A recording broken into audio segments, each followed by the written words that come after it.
기출문제를 같이 실습하도록 하겠는데요. 예제 파일 불러와 주시고 첫 번째 기본 작업 문제부터 보도록 하겠습니다. 기본 작업 다시 1번 시트는 데이터를 입력하는 문제인데요. A3부터 시작해서 G11 영역에다가 교재 내용을 참조하셔서 데이터를 입력해 주시면 되겠습니다. 그 다음 두 번째 기본 작업 다시 2번 시트 클릭하셔서 서식을 지정하는 문제 보도록 하겠는데요. 첫 번째 서식은 제목에 대한 서식입니다. A1부터 I1까지 선택, 그 다음 셀 병합 후 가로 세로 가운데 맞춤이라고 되어 있는데요.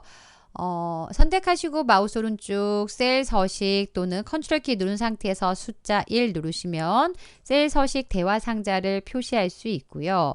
그 다음 맞춤 탭에 가셔서 셀 병합을 체크하시고 가로의 가운데, 세로의 가운데를 선택하셔서 셀 병합 후 가로, 세로, 가운데 맞춤을 설정할 수 있고요. 글꼴은 바탕체라고 되어 있습니다. 스크롤 막대를 이용하셔서 바탕체를 직접 찾으셔도 되고 글꼴에다가 바탕체라고 입력하시면 바탕체를 좀 더 목록에서 빨리 찾을 수 있습니다. 크기를 17포인트, 글꼴 스타일을 굵게 선택하시고 확인을 클릭합니다. 다음은 두 번째 서식인데요. A4부터 A7 컨트롤 키 누른 상태에서 A8부터 A11 영역을 선택하시고 홈 탭에 가시면 맞춤에 병합하고 가운데 맞춤을 클릭합니다. 다음은 A3부터 I3을 선택하시고요. 채우기 색깔, 우리 홈에 가시면 채우기 색이 있고요. 채우기 색의 표준 색의 노랑을 선택합니다. 다음은 셀 서식의 사용자 지정을 이용해서요. D4부터 G11 영역을 선택하신 다음 마우스 오른쪽 셀 서식 또는 컨트롤 키 누른 상태에서 숫자 1을 누르시고 표시 형식 탭에 가셔서 사용자 지정에다가 숫자를 대신하는 기호 샵이나 0을 입력하시고요. 그 다음에 뒤에다가 점자를 붙여서 표시하겠습니다 라고 점을 입력하셔서 샵 입력하시고 한 글자는 큰 따옴표 생략하셔도 자동으로 처리가 됩니다. 확인 버튼 눌러주시면 되겠습니다. 다음은 H4부터 H11 영역을 선택하시고요. 마우스 오른쪽 셀 서식 또는 컨트롤 키 누른 상태에서 숫자 1 누르셔서요. 표시 형식의 사용자 지정을 클릭하시고 숫자를 대신하는 기호 샵을 입력하시고 윗자를 붙여서 입력하신 다음 확인을 클릭합니다. 다음은 H11셀을 선택하시고요. 마우스 오른쪽 메모 삽입 입력하신 다음에 기존 사용자 이름을 지워서 H11셀에다가 메모를 입력하겠습니다 라고 작성을 하실 건데요. 약간 메모의 위치가 좀 다르게 나오는 것 같아서 메모를 삭제 한번 해보고 다시 할게요. H11셀 그 다음 마우스 오른쪽 메모 삽입 위치가 계속 왼쪽에 추가가 되네요. 일단 성적이 가장 많이 오름, 성적이 많이 오름이라고 입력하시고 그 다음 메모에서 마우스 오른쪽 메모 표시 숨기기 클릭하시고 메모 상자의 경계 라인에서 마우스 오른쪽 메모 서식 누르시고요. 맞춤에 자동 크기를 체크하시고 확인 버튼 누릅니다. 사실 좀 메모의 위치가 H11셀 맞는데 좀 위치가 좀 잘못 나오는 것 같습니다. A3부터 I11 영역에 선택하시고요.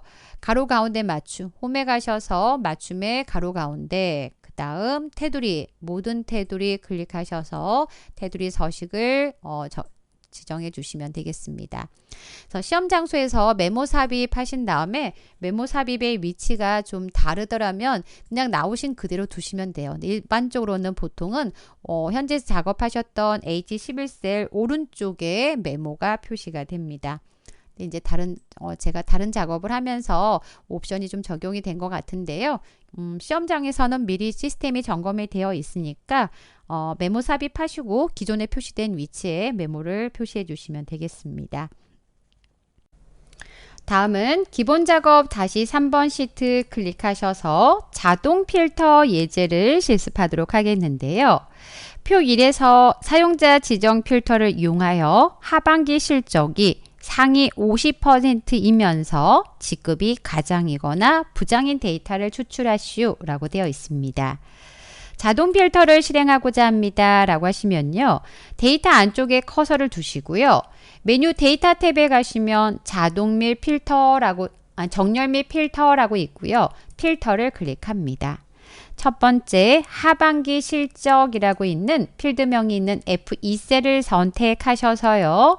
역삼각형 목록 단추를 누르셔서 상위 50%라는 조건을 지정할 건데요. 우리는 숫자 필터에 가셔서 상위 10이라고 되는 값을 선택을 합니다. 여기에 문제에서 %라고 되어 있으니까 항목 대신에 %로 바꾸시고요. 화면을 좀 더 크게 해서 항목이 아니라 %로 바꾸시고요. 문제에 나와 있는 상위 50%라는 50이라는 값을 입력하신 다음에 확인 버튼 눌러주시면 상위 50%에 해당한 내용만 하반기 실적을 가지고 데이터를 추출할 수가 있습니다. 다음은 직급이 가장이거나 부장이라는 조건입니다. 직급에 가셔서 T2셀을 선택하시고 목록 단추 누르신 다음에 저희는 모두 선택을 클릭하셔서 해제하시고 가장 또는 부장이라고 선택을 하시면 돼요. 또는 모두 선택 클릭하신 다음에 대리만 체크를 해제하셔도 되겠죠. 그래서 과장과 부장만을 선택하셔서 문제에서 두 개 직급에 대해서만 표시하겠습니다 라고 과장, 부장에 대한 내용만 표시될 수 있도록 조건을 지정해 주시면 되겠습니다. 네, 그래서 사용자 지정 필터를 이용해서 이렇게 조건에 만족한 데이터만 필터하는 자동 필터 예제 기본 작업 다시 3번 5점 문제를 같이 살펴보셨고요. 다음은 계산 작업 문제 클릭하셔서 5문항의 계산 작업을 실습하도록 하겠습니다. 표 1에서요. 표 1에서 직무 수행과 근태 점수와 필기 시험의 평균을 구한 후에요. 등급 기준표라고 오른쪽에 작성된 등급 기준표를 참조하여 최종 등급을 표시하라고 되어 있습니다. 평균은 소수점 첫째 자리에서 내림해서 정수로 표시하라고 되어 있는데 정수로 표시하겠습니다. 내림하겠습니다. 제시된 함수에서는 라운드 아니면 TRUNC 둘 중에 하나를 선택하셔야 되는데 라운드는 반올림을 하는 거죠. 일단 평균값을 구할 건데요. 점수 항목, 직무 수행, 근태 점수, 필기시험 3개 점수에 대해서 평균을 구하는데 중간에 보류, 미응시, 실격 이렇게 텍스트가 입력되어 있어요. 문자가 입력된 경우에 0점으로 처리한다라고 되어 있습니다. 보통 에버레이지란 함수를 한번 이용해 볼게요. 에버레이지란 함수를 이용하잖아요. 에버레이지 평균을 구하겠습니다. 3개 점수에 대해서 평균을 구하겠습니다. 가로 닫고 엔터 누르시면요. 평균값이 구해지는데 이 평균값은 이렇게 보류 같은 경우 포함하지 않고 80 더하기 70 두 개의 점수를 더한 다음에 나누기 2를 했기 때문에 75점이 나옵니다. 근데 문제에서요. 저희는 문자가 입력된 경우는 0점 처리해야 되기 때문에 더하기 80 더하기 0 더하기 70 해서 나누기 3을 한 결과가 평균값으로 결과를 표시하는 문제입니다. 다시 한번 볼게요. 등호 입력하시고요. average라는 함수가 있는데요. 아까는 average라는 함수를 이용했지만 average a라는 함수가 있습니다. 이 인수는 텍스트와 false를 0으로 계산하여 계산한다 라는 설명이 쭉 나와 있죠. 그래서 average a라는 함수를 선택하시고 중간에 텍스트가 있으면 0점 처리하겠습니다. 그래서 범위를 직무 수행부터 필기시험까지 선택하고 가로 닫고 엔터. 우리 보류를 잘 보세요. 75점. 아래로 수식을 채워보시면 아까는 75점이었지만 지금은 50점으로 바뀌어 있죠. 왜냐하면 80 더하기 0 더하기 70을 하고 나누기 3을 했기 때문에 평균값이 다릅니다. 그래서 점수 항목에 문자가 입력된 경우 0점으로 처리하여 평균을 포함하겠습니다. 라고 문제에 이렇게 문자에 대해서 포함하여 평균을 구하겠다라고 하시면 average a라는 함수를 사용하시면 되고요. 그 값을요. 정수로 표시하겠다라고 되어 있으니까 구하신 값 앞에다가요. trunc라는 함수를 입력하시고요. 안쪽에 맨 끝에 가셔서 정수로 표시하겠습니다 라고 쉼표 0을 넣으셔도 되고요. trunc의 자릿수가 정수일 때는 자릿수를 생략하시고 가로 닫고 엔터 누르셔도 됩니다. 물론 쉼표 0을 넣으셨다고 해서 틀린 건 아닙니다. 그래서 정수로 표시하겠습니다 라고 작성을 하시고요. 그리고 나서 이 값을 오른쪽 등급표에 가서 0부터 60 미만까지는 노력 유함, 60부터 70 미만까지는 보통이라고 VLOOKUP 함수를 이용해서 값을 찾아다가 표시하도록 하겠습니다. 수식의 첫 번째 셀에 가셔서 더블 클릭하신 다음 등호 다음에 커서를 갖다 놓으시고요. VLOOKUP 함수는요. 함수 삽입에 갔을 때 조금 전에 구하셨던 값이 trunc가 나와야 되는데 안 나와 있네요. 그럴 때는 VLOOKUP을 클릭하시면 돼요. VLOOKUP 함수 이름을 클릭하면 lookup value에 trunc부터 average a 함수 구하셨던 수식이 들어가 있고요. 점수는 구해놨고요.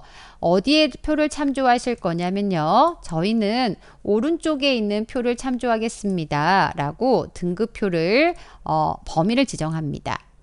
I8부터 J12 영역을 참조하겠습니다. 이 영역은요. 수식을 복사하더라도 항상 같은 영역을 참조할 겁니다. F4 눌러서 절대 참조하시고요. 저희는 첫 번째 열에 가서 lookup value에서 구하셨던 값을 찾을 거고요. 두 번째 열에 가서 데이터를 가져오겠습니다. 라고 2라고 입력하시고요. 정확하게 일치하는 값을 찾아오진 않아요. 60점, 70점, 80점 딱딱 떨어지는 값은 아니잖아요. 그래서 근사값을 찾아올 때는 비슷하게 일치하는 값을 찾아올 때는 true 또는 생략하시면 된다라고 되어 있습니다. 그러면 true라고 입력하셔도 되고 생략하셔도 되니까 입력 안 하고 확인 버튼 누르시면 되겠죠.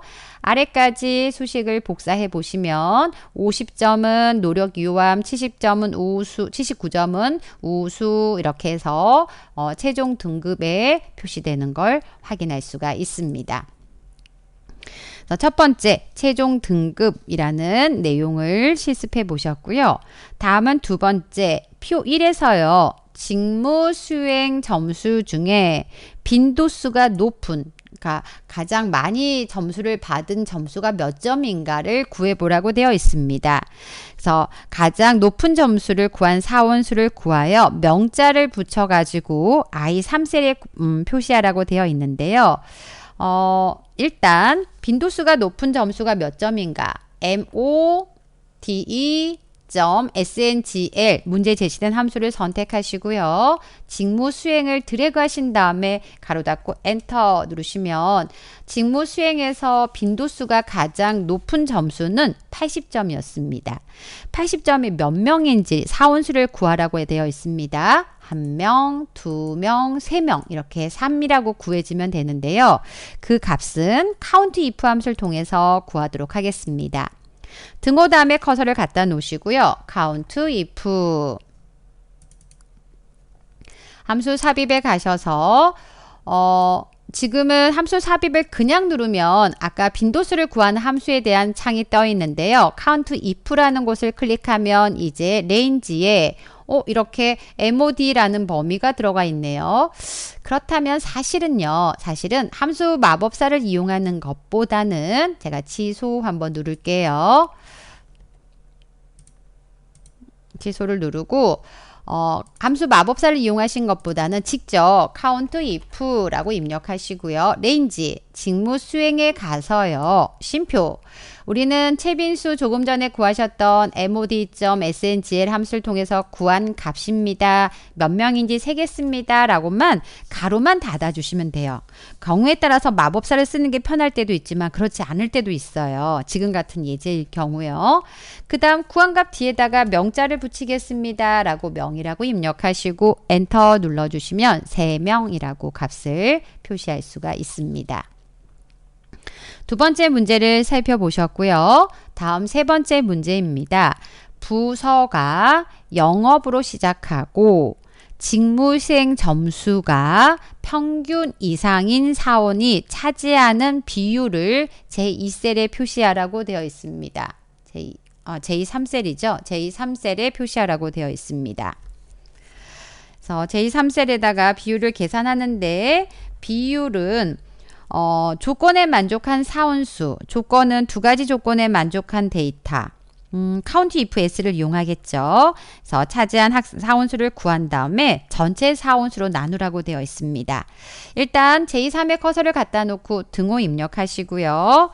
조건에 만족한 데이터의 개수를 구하겠습니다. count if 조건이 하나가 아니라서 s가 붙어 있습니다. 함수 삽입을 이럴 때 이용하셔도 될 것 같긴 하는데요.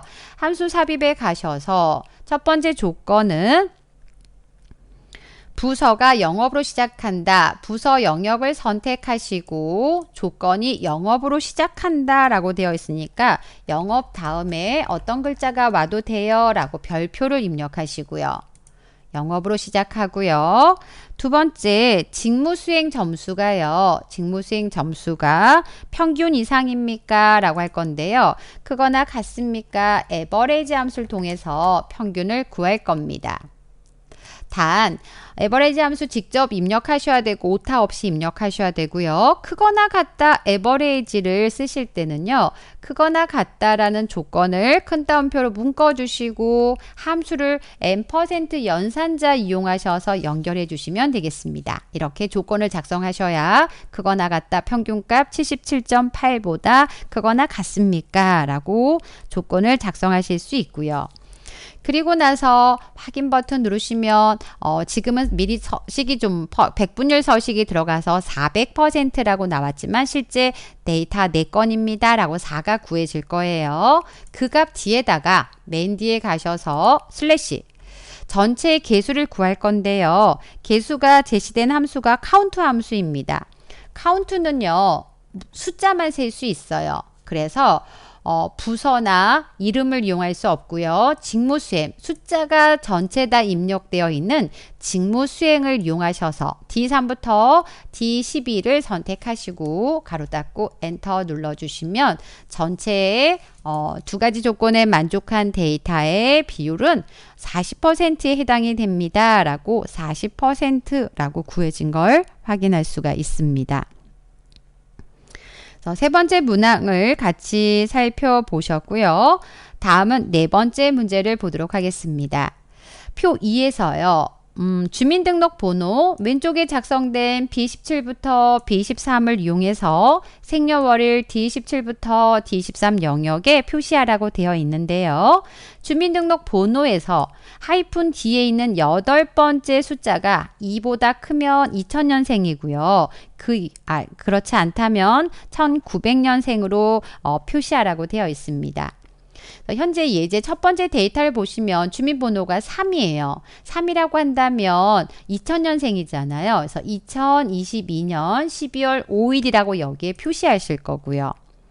그 다음 세 번째 예제 보시면 하이픈 뒤에 있는 숫자가 2예요. 이 사람은 2000년생이 아니라 1993년 11월 9일이라고 생년월일에 표시하라고 되어 있습니다.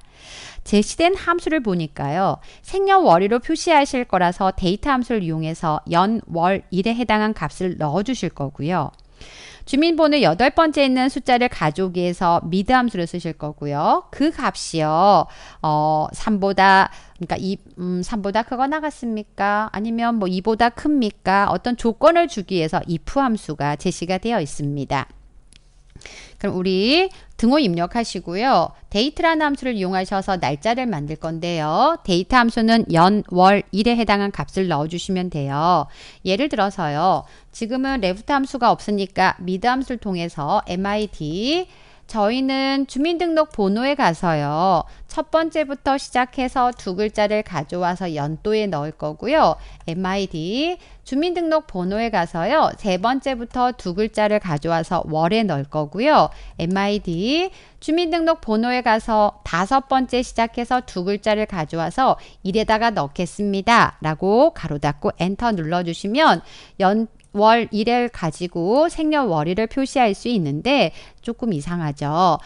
주민등록 번호에 여덟 번째가 3, 4인 데이터는 2000년생인데 1902년, 1906년 이렇게 표시가 되어 있습니다. 그래서 여기에다가 우리는 조건이 하나 들어가야 되죠. 연도 부분에 2000년생이다, 1900년생이다 라는 조건이 좀 들어가야 될 것 같습니다. 그래서 연도 부분에다가 커서를 갖다 놓고요. if 만약에요.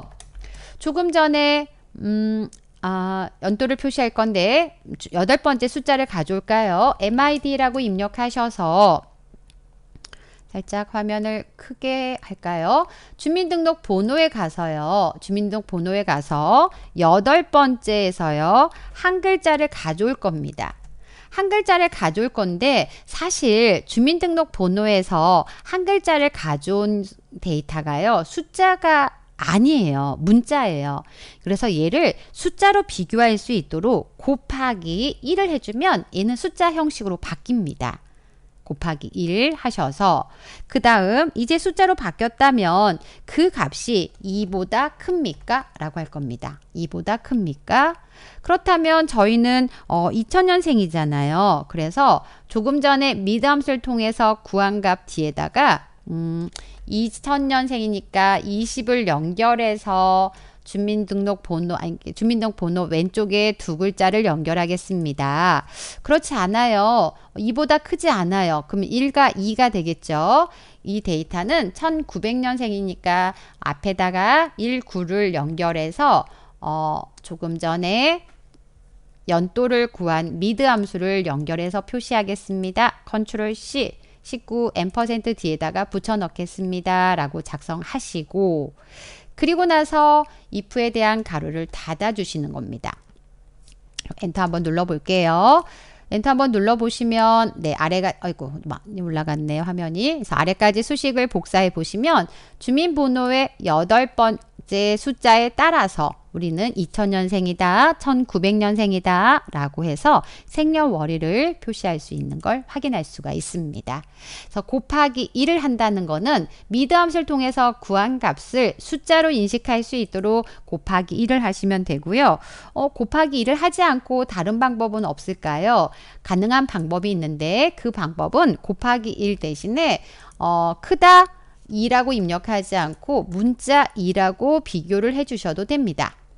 그래서 곱하기 1 대신에 문자 2보다 크거나 큽니까? 라고 조건을 쓰셔도 엔터 눌러서 아래로 수식을 복사해 보셔도 동일하게 표시된 걸 확인할 수가 있습니다. 그래서 두 가지 방법 다 가능하고요. 편하신 방법을 사용하시면 돼요. 곱하기를 하셔도 되고 곱하기 1을 하셔도 되고 아니면 조건에다가 2보다 크다라고 조건을 작성하셔도 되겠습니다. 그래서 네 번째 문제 생년월일을 표시하는 문제를 같이 실습해 보셨고요. 다음은 다섯 번째 문제를 보겠습니다. 표 3에 가셔서 출발 시간과 정류장 개수와 정류장당 소요 시간을 이용하여 도착 예정 시간을 계산하여 K17부터 K23 영역에다가 표시하라고 되어 있는데요. 우리는 시간을 표시할 겁니다. 타임 함수를 이용해서 시, 분, 초 형식으로 값을 넣어 주실 거고요. 초는 생략한다 라고 되어 있으니까 초에다가는 0을 입력하시면 돼요. 앞에 날짜는 데이터 함수, 시간은 타임 함수입니다. time. 얘는 시, 분, 초가 필요한데요. 시간은 출발 시간에서 hour 함수를 이용해서요. 출발 시간에 시간을 추출하고 분은 minute 함수를 이용해서 minute 출발 시간에 분을 추출해서 초는 생략한다니까 0을 입력하고 사실 가로 닫고 엔터 누르시면 동일하게 출발 시간이 표시가 됩니다. 여기 값에다가 이제는 정류장 개수 곱하기 정류장당 소요시간을 더해 줄 건데요. 이 소요시간은 분이잖아요. 이 더하는 숫자는 분에다가 더해 주시면 돼요. 그래서 시간이 아닌 몇 분에 해당한 분에다가 더하기 하겠습니다. 라고 입력하시고요. 저희는 정류장 개수 곱하기 그 다음 소요시간이 있는 J17을 곱해서 더하겠습니다. 라고 가로를 묶어 주셔도 되고 가로 묶는 걸 생략하셔도 됩니다. 물론 곱하기 연산자를 먼저 하기 때문에 생략하셔도 되고요. 이걸 먼저 계산하고 그 다음에 여기에다가 더하세요. 라고 이렇게 가로를 묶어서 처리하셔도 됩니다. 타임 함수는 시, 분, 초가 필요하고요. 시간은 아우 함수를 통해서 출발 시간, 분은 미니츠 함수를 통해서 출발 시간에다가 정류장 개수 곱하기 정류장당 소요 시간을 곱해가지고 도한 값을 표시할 거고요. 초는 생략한다라고 했으니까 0이라고 입력을 한 겁니다. 엔터 누르시고요. 아래까지 수식을 복사해 보시면 출발 시간에다가 아까 곱하기 계산한 값을 더해서 도착 예정 시간이 표시된 걸 확인할 수가 있습니다. 그래서 계산 작업 5문항 살펴보셨습니다. 다음은 분석 작업 다시 1번 시트 클릭하셔서 데이터 표 예제를 실습하도록 하겠습니다.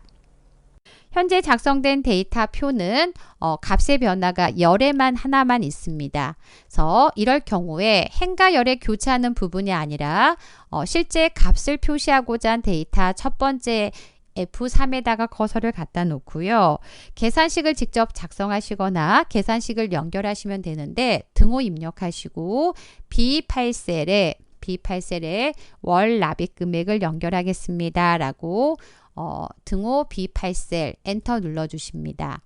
다음은 E3부터 F16까지 선택하시고 데이터 표를 작성하고자 합니다. 데이터 탭에 가셔서 예측의 가상 분석에 데이터 표를 선택하고 열 입력 셀에 실제 값의 변화는 열에 작성이 되어 있는데요.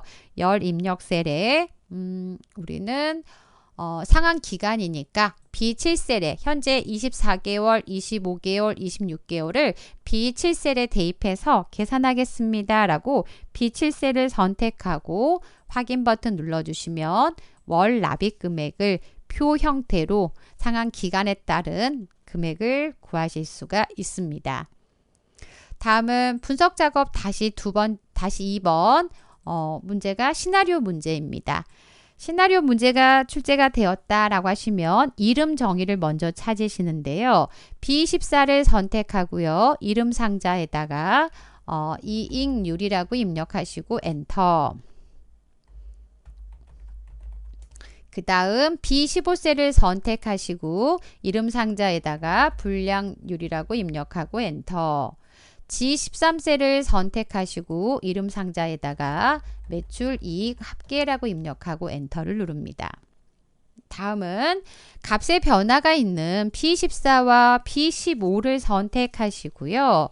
그 다음 데이터 탭에 가시면 예측의 가상 분석에 시나리오 관리자를 클릭합니다. 다음 추가를 클릭하시고 설명에 있는 값은 지워주시고 시나리오 이름에다가 매출 이익 증가라고 입력하시고 확인 버튼 누릅니다. 현재는 20%인데 30%로 현재 불량률은 3%인데 불량률을 2%로 값을 입력하시고 추가. 두 번째 시나리오를 작성하기 위해서 시나리오 이름에다가 매출 이익 감소라고 입력하시고 확인. 현재 20%를 15%로 현재 불량률 3%를 4%로 입력하시고 확인. 두 개의 시나리오가 작성이 되어 있다면 요약을 클릭하셔서 G13셀의 매출 이익의 합계가 결과를 보고자 합니다. 라고 확인 버튼 누르시면 현재 작업하는 분석 작업 다시 2번 시트 바로 왼쪽에 시나리오 요약 시트가 추가된 걸 확인할 수가 있습니다. 그래서 제가 설명하면서 화면을 좀 크게 하도록 하겠습니다. 다음은 기타 작업 첫 번째 매크로 작업을 보도록 하겠는데요. 매크로를 먼저 기록하기 위해서 개발 도구의 매크로 기록이나 상태 표시줄의 매크로 기록을 클릭합니다. 매크로 이름을 평균이라고 입력하시고요. 확인 버튼 누릅니다. 평균 값을 구하겠습니다 라고 하시면 아래쪽에다가 에버레이지 함수를 통해서 작성할 수 있고요. 또는 E4부터 H13까지 숫자 데이터를 가지고 아래쪽에 평균을 구하겠습니다 라고 영역까지 선택하신 다음 수식 탭에 가셔서 자동학교에 평균을 선택하시면 에버레이지 함수를 통해서 평균 값을 구할 수가 있습니다. 이제 매크로 기록에 대해서 평균에 대한 기록 작업을 다 하셨다면 상태 표시줄의 기록 중지나 개발 도구의 기록 중지 버튼 눌러서 매크로 기록을 종료합니다.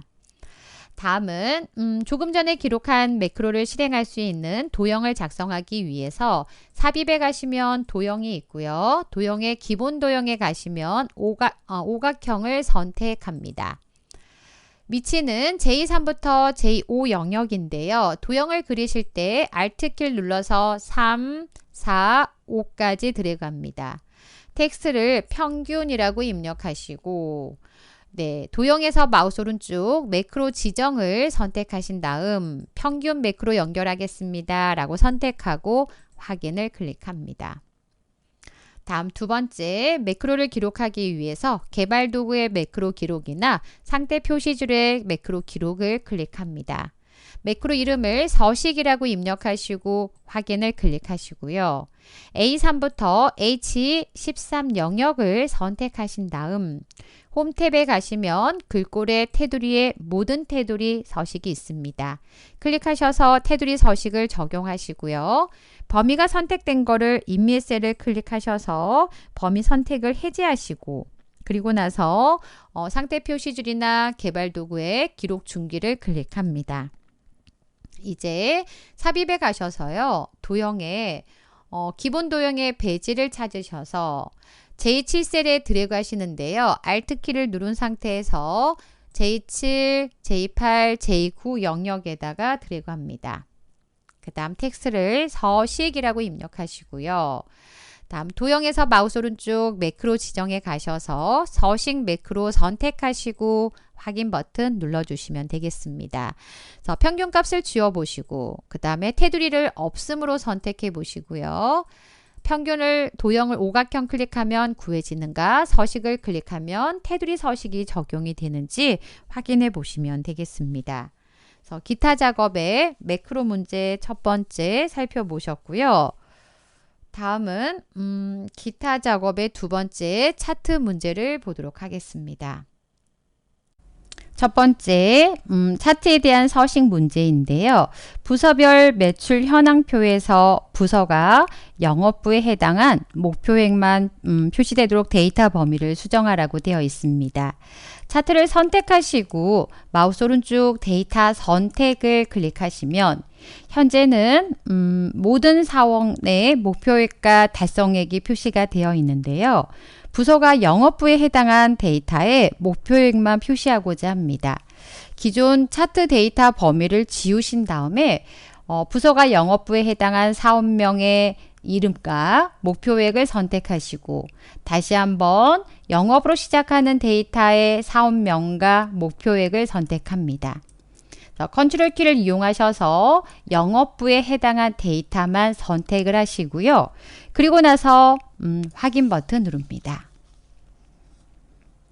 다음은 두 번째 차트의 종류를 원형 대 원형으로 변경하라고 되어 있습니다. 차트에서 마우스 오른쪽 차트 종류 변경을 클릭하셔서요. 원형 차트에 원형 대 원형을 선택하시고 확인 버튼 누릅니다. 다음 계열 분할은 백분율 값으로 지정한 후에 간격 너비를 100%로 설정하라고 되어 있는데요. 일단 원형 차트 하나를 선택하시고 마우스 오른쪽 데이터 계열 서식을 클릭하시고요. 오른쪽에 데이터 계열 서식에 현재 계열 계열 분할은 위치로 되어 있는데요. 문제에서 백분율 값이라고 되어 있으니까 백분율 값을 선택하시고 간격 너비에 오셔서 100%라고 되어 있으니까 100을 입력을 합니다. 다음은 데이터 레이블은 항목 이름과 백분율을 표시하라고 되어 있는데요.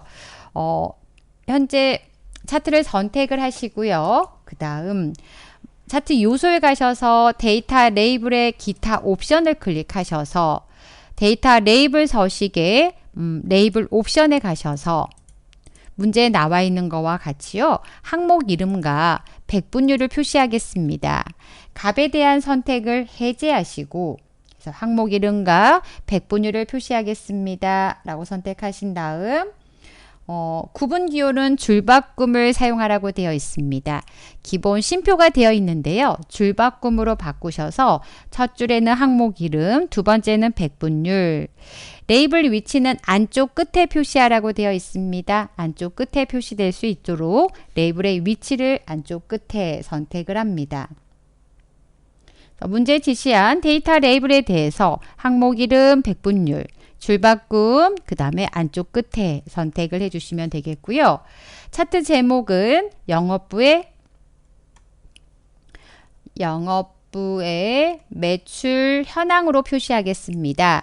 차트 요소에 가셔서 차트 제목을 클릭하시고 차트 제목을 선택하신 다음 문제에 나와 있는 영업부의 매출 현황이라고 입력하겠습니다. 다음은 범례는 표시되지 않도록 설정하라고 되어 있으니까요. 차트 요소에 가셔서 범례에 대한 체크를 해제해 주시고 이소용 요소에 대해서 하나의 요소에 대해서만 안쪽에 작성된 요소에 이소용을 선택하시고 다시 한번 클릭하시면 하나의 요소만 선택을 하실 수 있고요. 패턴 채우기에 안쪽에 채우기 및 선에 채우기에 가셔서 저희는 패턴으로 채우겠습니다 라고 선택을 하는데 패턴 채우기에 점선 25%라고 되어 있습니다. 점선 25%를 선택하고 정경색에 오셔서 표준색의 진한 빨강으로 하겠습니다 라고 진한 빨강을 선택하시고 차트 영역을 선택하신 다음에 색 윤곽선 서식에 가셔서 도형 스타일을 색 윤곽선에 황금색 강조 4를 선택합니다. 색 윤곽선 황금색 강조 4 클릭하셔서 바깥쪽의 테두리에 대해서 우리는 도형 스타일을 이용해서 선택해 주시면 되겠습니다. 5문항의 차트에 대한 서식을 지정하셨고요. 제시된 그림과 여러분이 실습한 내용을 비교해 보시고 맞게 작성이 되어 있나 확인해 보시면 되겠습니다.